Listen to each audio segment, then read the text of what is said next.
This is tofu. It's organic silken tofu. Gluten-free, cholesterol-free food. Okay, and you can see the consistency of it once I pour it in here. Now to the blender, I already have 1 cup of water. You can add milk. It can be lactate, soy, almond, however you'd like. I'm going to use just half of this because today it's just myself and a couple of the kids. But you can see it just goes in like butter. And I'm going to be putting half of this into the blender. So I'm using a spoon to get it out. And you can see, you really do need the soft silken. It helps with the consistency of the shake.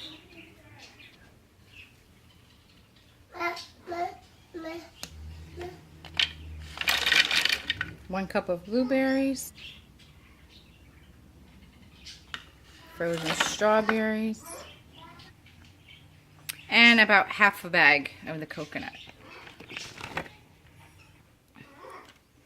Alright, and let's get blending. There we go. Alright, Ladybug, go ahead.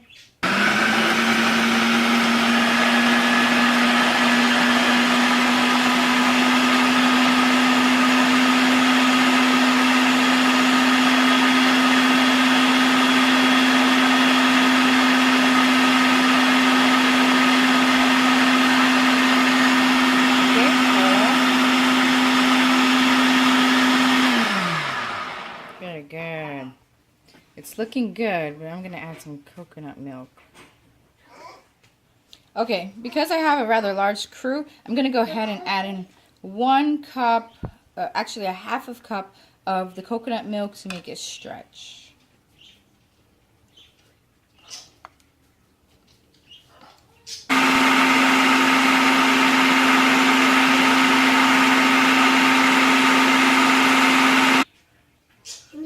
So right here, I'm just going to scrape this little ring around here. Make sure all this gets into my shake. Give it 1 more spin. And there you have it. A beautiful tofu fruit shake. From blender to glass. Bon appetit. Enjoy. I just wanted to pan really quickly and show you how many cups I was able to get out of that one batch. Also, I would like to add that I did have to add in 3 bananas, 3 medium-sized bananas, to get the sweetness that we were looking for without loading it up with sugar or honey or stevia or anything like that. But about 3 medium-sized bananas. And my little guy cannot wait to get his little blue cup here, so I gotta run.